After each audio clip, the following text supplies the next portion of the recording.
La guérison intérieure, c'est un sujet qui est très d'actualité. Il y a énormément de formations, de cours, d'ateliers, de livres qui sont écrits là-dessus. Et pour moi, la guérison intérieure, c'est un processus d'alchimie. Donc, l'alchimie, ce qui veut dire, dans le fond, transformation, transformer des choses plus lourdes en des choses plus légères. Et l'alchimie se fait à quel niveau? Se fait au niveau des mémoires qu'on a à l'intérieur de nous, qui entretiennent les comportements qui sont là depuis des fois très longtemps ou depuis peu longtemps. Mais les mémoires, c'est en fait, c'est invisible, c'est tout le système de pensée, tout ce qu'on a vu, vécu, entendu, expérimenté, qui s'est manifesté avec des comportements à l'intérieur de nous. Et ces choses-là, sans qu'on s'en rende compte, on les entretient. Et ça, on va dire, ça s'amalgame ensemble pour créer ce qu'on appelle des mémoires. On va s'imaginer ici que c'est comme des bulles invisibles à l'intérieur de nous, parce qu'évidemment, on ne peut pas voir ces choses-là, mais on peut les sentir. Et c'est à partir du moment où les gens commencent à dire « ouch », tel comportement que je fais ou que les gens font dans tel contexte, ça me fait mal, je suis pas bien. À partir de là, on enclenche le processus conscient de guérison intérieure. Parce que déjà de voir ce qui se passe et de faire les liens avec nos comportements et le comportement des autres, déjà là, ça fait partie du processus d'alchimie. Pourquoi? Parce qu'on a des prises de conscience. Et ça, c'est à la base du processus conscient de transformation à l'intérieur de nous. À partir de ce moment-là, on peut décider que X comportement, X attitude, X réaction, on aimerait que ça soit différent. On aimerait être moins réactif. On aimerait surtout, en général, que ça fasse moins mal. Et à partir de là, on a la motivation ou la volonté de faire ce qu'il faut pour ne plus vivre ça de cette façon-là. Évidemment, à force d'observer les comportements, on va voir qu'il y a des choses qui sont faciles, des fois plus faciles à changer, mais très souvent, c'est des choses qui sont moins faciles, qui sont devenues des réflexes et qu'on entretient depuis qu'on est enfant. Et de voir ces choses-là, ça va demander souvent du temps. Des fois, le processus de toute une vie. C'est pas comme bing bang, signe en haut, signe en bas, on achète une maison, on ouvre une business. C'est beaucoup plus subtil. Et souvent, même, les gens font des liens, mais ça va prendre du temps à vraiment, des fois, voir vraiment qu'est-ce qui nous déclenche exactement, dans quel contexte et qu'est-ce que ça génère à l'intérieur de moi et quand et comment je suis capable de récupérer ça. Pas de l'empêcher, mais de constater ce qui se passe et de voir si je suis capable de gérer autrement mes émotions, ce qui veut dire de me détacher de la situation, de mes émotions, de mes pensées. Gérer ces émotions et ces pensées, ça commence d'abord par les voir et par se détacher. Et pour se détacher, il faut vraiment accepter que c'est là. Sinon, ça tourne en rond.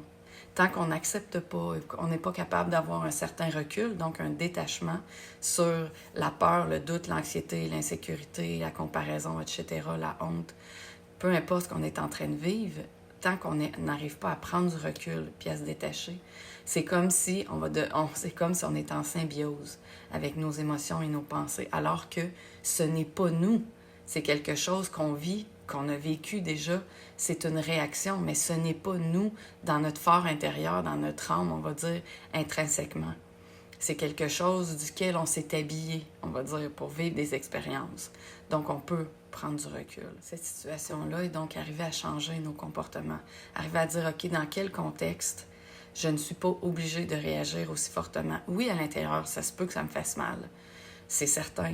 Mais je peux arriver à me taire, je peux arriver à prendre du recul, je peux arriver à observer, je peux arriver à essayer de comprendre l'autre, essayer de me mettre à la place de certaines personnes dans certaines situations, essayer de voir aussi les comportements peut-être avec plus d'amour que nous-mêmes on a vécu étant enfants, puis qui nous font réagir comme ça maintenant. Donc, il y a énormément de possibilités dans la façon de faire ce processus-là, que je pourrais en parler dans d'autres vidéos. Mais le processus conscient vient du fait que c'est nous qui apprenons à mieux se gérer dans ce genre de comportement-là. Et il y a tout un processus aussi qui est inconscient avec ça. Le processus inconscient, souvent, la plupart des gens ne le voient pas vraiment. Mais, selon moi, c'est celui qui nous sauve la vie à tous les jours, parce que s'il n'y avait pas d'alchimie à l'intérieur de chacun d'entre nous, à chaque jour, selon mon humble interprétation des choses, on aurait du mal à être en vie. Il y a quelque chose qui prend le relais, le 99% de notre énergie, qu'on peut l'appeler Dieu, la grande vie, l'univers, notre âme, notre cœur, pas le cœur physique, mais le cœur spirituel, qui est l'âme, qui prend le relais à chaque fois qu'on lui offre l'opportunité, soit durant notre sommeil ou durant les moments où on lâche prise, où on médite, où on fait des détentes.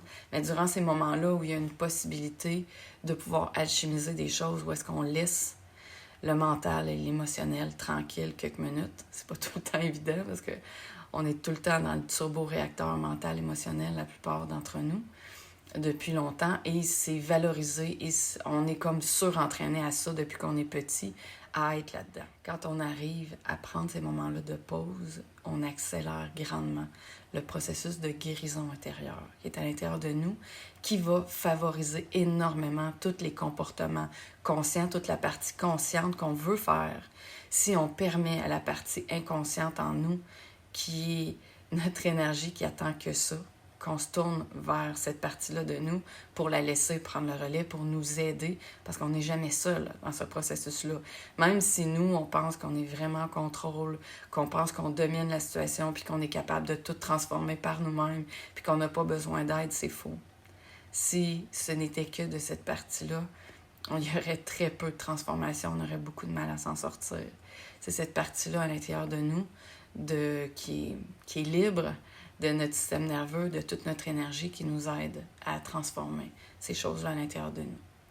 Une question qui m'est souvent posée, est-ce qu'on peut tout transformer à l'intérieur de nous? La réponse simple, c'est oui, tout ce qui touche les émotions, les pensées, tout ce qui est à l'intérieur de nous, toutes les formes de réaction, selon moi et mon humble interprétation aujourd'hui des choses, oui, on peut tout transformer. Est-ce qu'on va arriver à tout transformer? Est-ce que c'est le chemin de tout le monde? Est-ce que tout le monde a la motivation, la volonté? Non. C'est sûr que ça demande un chemin de vie particulier, ça demande une décision et ça demande une orientation et ça demande de mettre ça dans nos priorités de vie.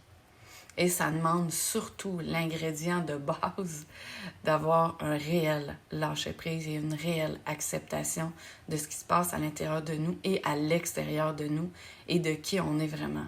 Et ça, ce qui devrait être l'aspect peut-être le plus simple, on va dire, c'est l'aspect le plus complexe pour tout le monde.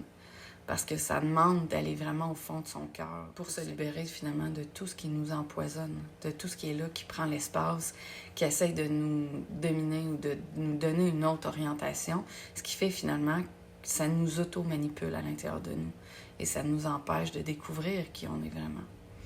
Mais même si on ne prend pas ce chemin-là, puis qu'on ne met pas ça en priorité ultime dans notre vie, l'alchimie, tout le monde a la capacité de transformer énormément de choses à l'intérieur de nous. Est-ce que ça va se passer comme on pense, comme on veut? Non. Parce que la partie inconsciente, c'est elle qui choisit vraiment ce qui va vraiment être transformé. On a énormément de pouvoir avec notre mental, avec notre émotionnel, de transformer ce qu'on veut transformer. Mais la réelle, finale alchimie à l'intérieur de nous, souvent il y a des grosses racines de choses qu'on a nourries, qu'on a arrosées depuis tellement longtemps, et ça va demander du temps. Donc, qu'est-ce qui va se transformer avant d'autres choses à l'intérieur de nous? Ça, c'est pas vraiment nous qui va le décider. C'est ce que j'appelle notre âme, notre soleil intérieur, l'univers, la vie à l'intérieur de nous. En nous observant, on va voir si on respecte, s'il y a des choses qu'on est prêt à faire avec. Et oui, on va être testé. Des fois, il va y avoir comme des cadeaux, puis tout à coup, on va vraiment se sentir mieux. Puis on va être testé pour voir si on est capable de faire avec. Si on n'est pas capable de faire avec, fort probable qu'on va faire un pas de recul pour apprendre davantage, pour modifier nos comportements, y investir plus d'énergie consciente et voir si on est capable de, on va dire, d'honorer le cadeau qui nous a été donné ou si finalement on le bafoue puis on le jette dans les poubelles puis on fait comme si de rien n'était. Donc, il y a tout un grand jeu de conscience et d'inconscience à l'intérieur de nous qui, au fur et à mesure, va s'affiner, va devenir de plus en plus conscient, on va respecter ce processus-là, il va devenir de plus en plus rapide, facile et simple. Donc, si c'est ce que tu vis, que c'est difficile, que tu es dans un processus de transformation, écris-moi, c'est mon métier. S'il vous plaît, aussi, je vous invite à suivre ma page professionnelle et à partager la vidéo qui pourrait aider des gens qui vivent ce genre de difficultés-là présentement. Bye. Bonne journée.